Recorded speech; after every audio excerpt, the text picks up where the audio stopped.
welcome to the session. I am Mr. M.H. Mota, Assistant Professor, Department of Civil Engineering. This particular session is on process of clariflocculation used at water treatment plant. The outcome of this session. At the end of this session, you will be in a position to understand the processes used for clariflocculation at water treatment plant. Let's try to understand it in more details. So clariflocculator contains the following 4 units at water treatment plant. These elements are the feeding device, mixing device, flocculation tank and sedimentation tank or clarifier. We'll start the discussion with feeding devices. The feeding devices are nothing but the devices which are used to feed the chemicals or coagulants to the raw water. The chemical coagulants is first of all needs to be fed into the raw water through feeding device. This particular coagulant can be either dry or in liquid form. This mixture is then thoroughly mixed and agitated in the mixing basin. As we are aware, the chemical component may be fed into a raw water either in a powdered form or in a liquid solution form. Accordingly, the feeding devices are classified. The 2 types of feeding devices are the dry feeding device and wet feeding device. The dry feeding device are in the form of tank with hopper bottom. In these tanks, generally the powdered form alum is kept. The quantity of coagulant released in a controlled proportion to the quantity of raw water entering into the mixing tank.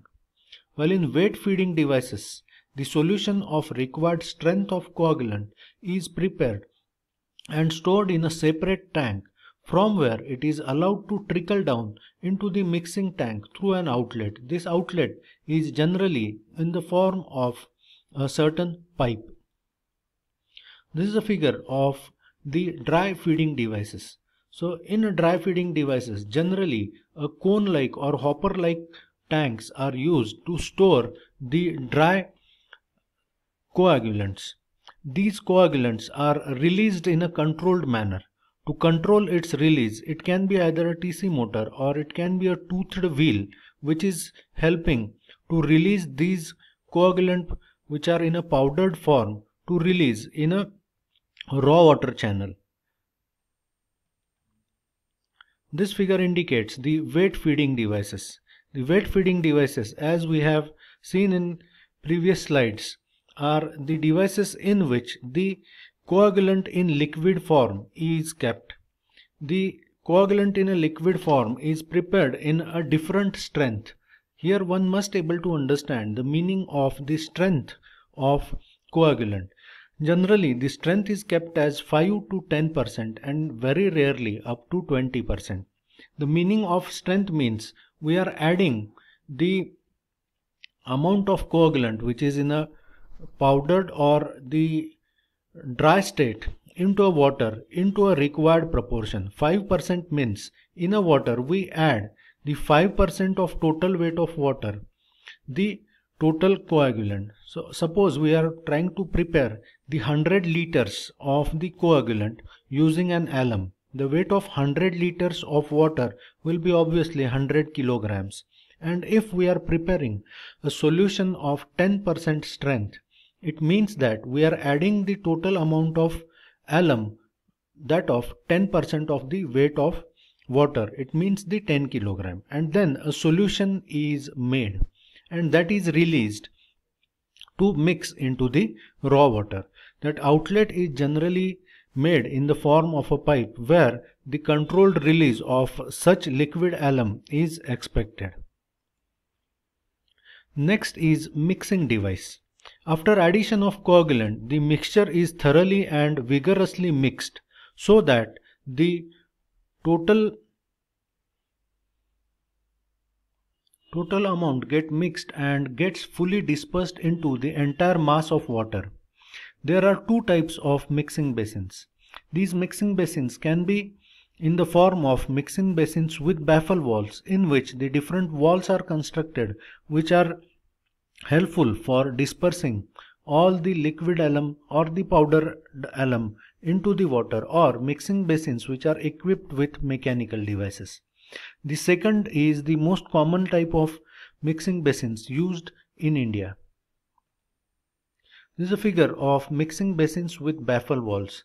This is a top view of such mixing basins in which the water is entering into the mixing basin through an inlet pipe, and a weir is constructed from which the water enters into the actual unit. These units are made up of different baffle walls. These baffle walls can span in horizontal direction as well as in a vertical direction at different elevations, because of which the water will get agitated. It will form the different paths. Water has to go through the different paths, and in the process its velocity is getting increased, and along with that it even results in the very high agitation and the mixing of the coagulant added. Second is the mixing basin equipped with mechanical devices. So this particular figure shows the cross section of the mixing basin equipped with mechanical devices. Such kind of devices are very much useful, and they are even smaller in the size, in which a certain pipe carrying the liquid alum or the liquid coagulants, and it releases it directly at the place where the mechanically agitated equipments or the agitation is happened with the help of a certain mixing device. These mixing devices are controlled with electric driving motor, which rotates these devices in very high speed, more than 100 rotations per minute, and this process results in to the correct and appropriate mixing of the liquid coagulant into the water. This shows the real life picture of an agitator. The agitator can be even in the form of small fan as shown in this third figure. Next is the flocculation tank or flocculator. After thoroughly mixing of coagulant and raw water, process followed is relatively slow and gentle steering to permit a built-up and agglomeration. From the mixing basin, the water is taken to a flocculation tank called flocculator, where it is given a slow steering motion. These kind of motions are helpful for driving different colloidal particles and resulting in more contact between the number of particles. As we have seen in our previous sessions that this kind of thing is more essential for the agglomeration or the changing the size of the particles. When the particles will get agglomerated and their size has been increased, they becomes more settleable. The settling velocity is very much increased because of the process of such slow agitation. Rectangular tank is fitted with the paddles operated by electrical motor can best serve this purpose. The paddles are usually rotated at very low speed, which is around 2 to 3 rpm. One must be very sure about the paddle speed. It should not be more than 5 rpm in any case. This is a cross section of a flocculation tank or flocculator in which the different agitators have been placed, and those are equipped with the very large particles. Even such kind of flocculation tank used to have a floor space in a range of 1:50. The water enters from one side and they get agitated into the flocculation tank, and then they forms the outlet. From outlet they are generally carried away to the settling tank, where the actual sedimentation or the settling of an particle takes place. This is a real life picture of the flocculation tank equipped with the different paddles or the steering mechanism. These paddles, as shown in figure, can be either vertically or horizontally placed. This is another view of an flocculation tank where the paddles are placed on an horizontal shaft. Next is the sedimentation tank or clarification tank. The function of such tank is to remove the flux developed in earlier process. Or in simple words, you can say that it is a liquid-solid separation process. Such tanks are generally circular in shape and upflow type. Means the flow is entering from the bottom and it is getting escaped from the top, from the periphery of an whole circular tank as such. These tanks are equipped with sludge removal arrangements from bottom. The effective collection and removal of settled flux, the rotary bridge and scrapping devices are also made available.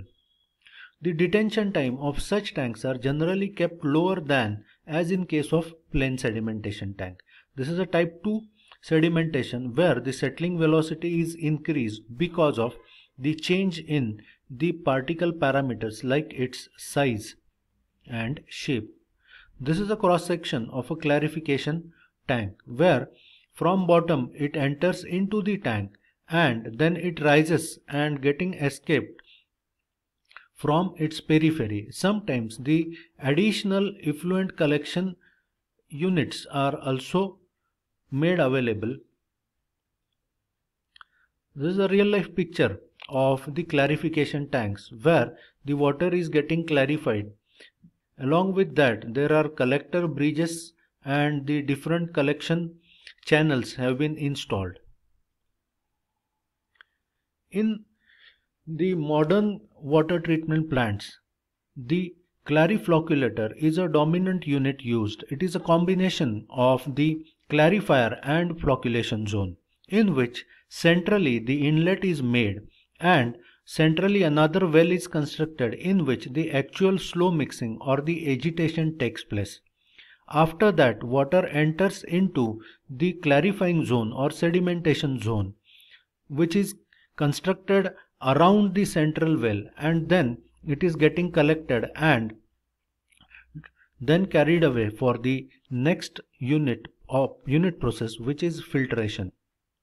This is a cross section of such clariflocculator where you can see the central inlet, which is fixed with the one central circular well kind of structure where the actually slow mixing or agitation takes place. For that, the agitators are installed, and those inlet wells are generally equipped with the bottom outlets from where the water enter into a clarifying zone, which are made for the clarification or the sedimentation. In such units, generally scrappers are installed to collect and dispose of the actual sedimented flux as such. This is a real life picture of such unit where you can see the rotating bridge, the scrappers, the inlet well, the outlets made at the bottom for such inlet wells and all structures. So this is what is happening at the actual water treatment plant under the process of clariflocculation. So that's it for this session. Let's meet in the next session to learn more. And thank you for your patience learning and listening. And don't forget to like, comment and subscribe the channel. Thank you.